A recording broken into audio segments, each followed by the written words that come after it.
Bismillahirrahmanirrahim. Assalamualaikum warahmatullahi wabarakatuh. Bismillah, alhamdulillah, bi ni'matil Islam wa liman la khala wa la quwata illa billahil aliyil azim. Allahumma shalli ala sayyidina Muhammadin wa ala ali sayyidina Muhammad.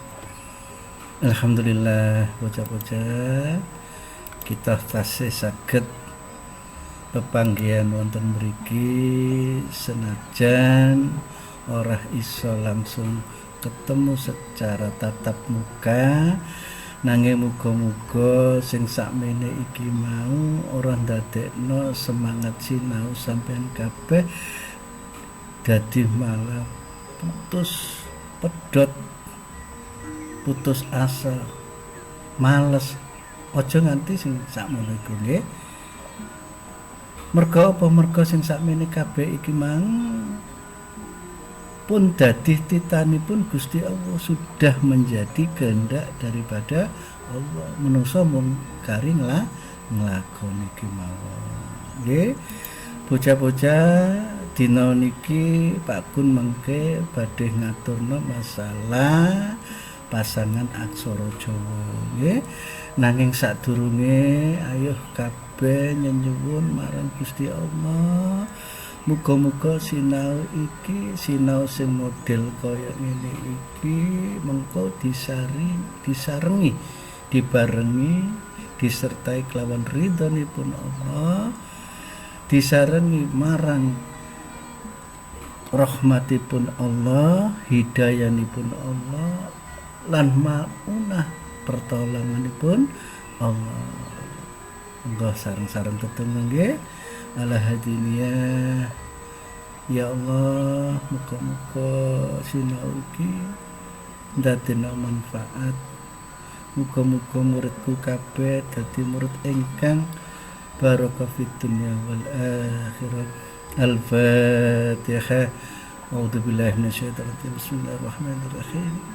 Alhamdulillahirabbil alamin arrahmanir rahim maliki yaumiddin iyyaka na'budu wa iyyaka nasta'in ihdinas siratal mustaqim siratal ladzina an'amta 'alaihim ghairil maghdubi 'alaihim waladdallin. Rabbi firli wa li walidayya amin. Ampun. Alhamdulillah nggih. Samangke monggo dipirsani kabeh nggih. Ning kene Pak Gun badhe miwiti sadurunge mlebu nang pasangan aksara Jawa. Pak Gun ngelingno maneh marang sampeyan kabeh bab masalah aksara Jawa ya.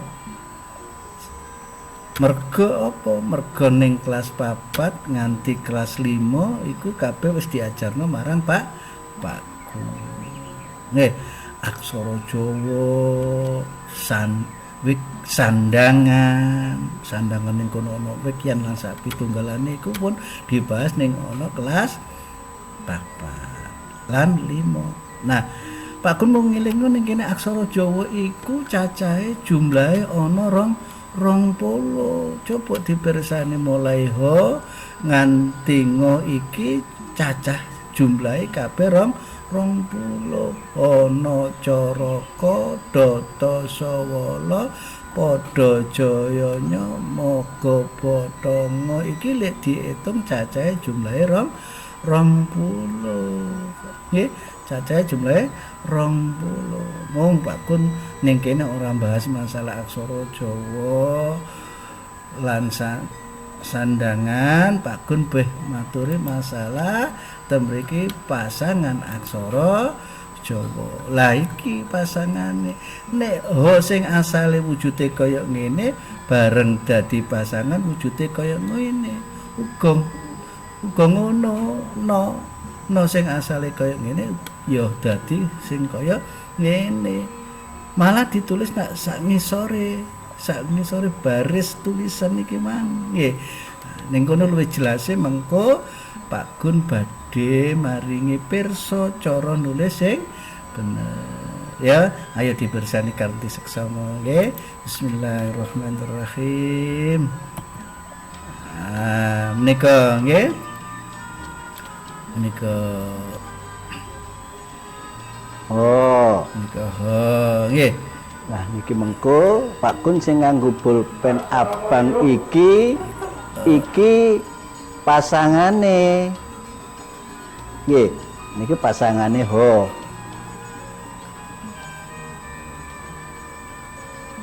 Niki no.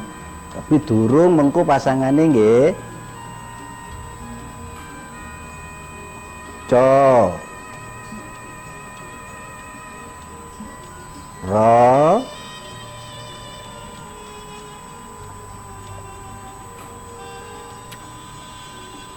Ko. Niki Pak Gun badhe maringi pasangan sak teruse mang. Niki pasangane no. Menika pasangane co. Pasangane ro. Lajeng sing niki pasangane ko. Ana sing ditulis sejajar, ana sing ngandhape nggih. Basana nganggo tulisan Latin. Lah kados ngene. Ho. No. Co. Ro. Ko. Lah, sak mangke Pak Gun terusno malih nggih.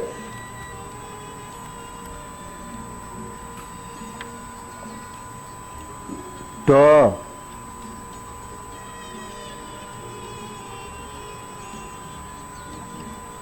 To.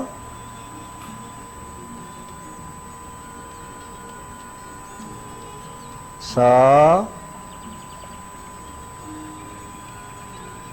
Iki pasangane, pasangan do. Niki pasangane to.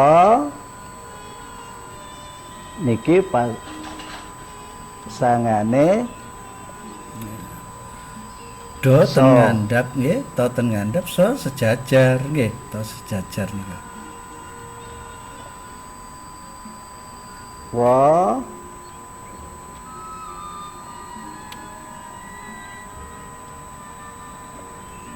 Lo.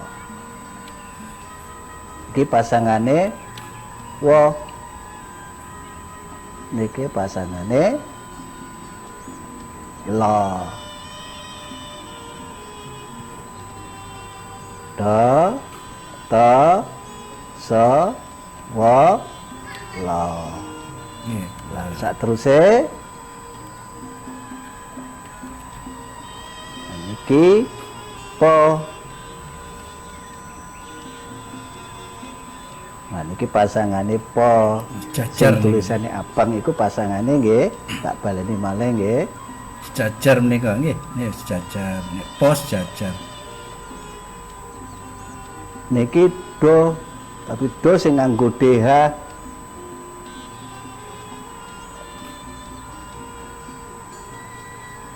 Niki jo.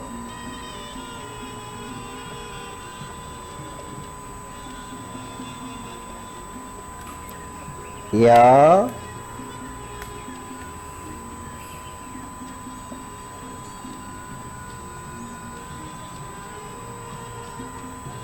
Nyo.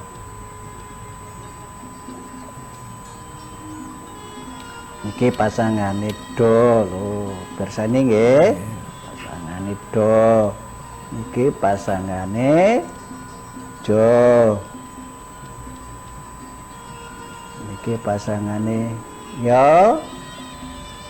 Niki pasangane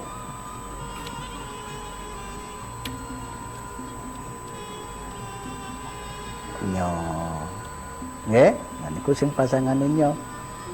Sing sak teruse malih. Niki po, do, jo, yo, nyo. Bisa nggih? Niki mo. Niki mo niki. Mo niki kados ngoten niku. Iki go koyo huruf M nggih.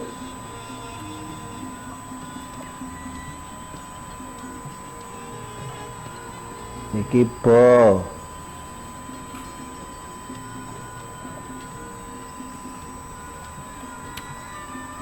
Niki to tapi sing nganggo TH.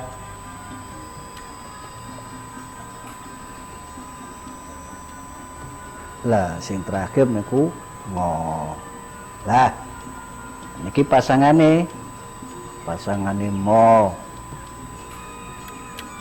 pasangane go, pasangane bo, pasangane to. Ya kabeh niki ten ngandhap. Ngo. Golek dipirsani tulisan latine nggih. Mo, go, bo, to, ngo. Maka tulisan Hono Caraka lan sak pasangane.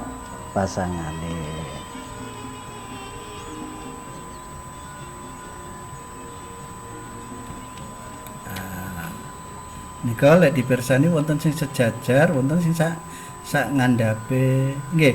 Nah, ingkang ho sejajar, no nan ngandhap. Dadi sing tulisan abang iki Pak Gun ulangi maneh yaiku pasangan. Dieling-eling mengko nggih. Mengko ning omah dipraktekno, nggih. Nah, nanging ana sing perlu dipirsani malih. Lah menika coba dideleng ning kene khusus. Nah niki ana khusus pasangan no nggih, pasangan no nggih.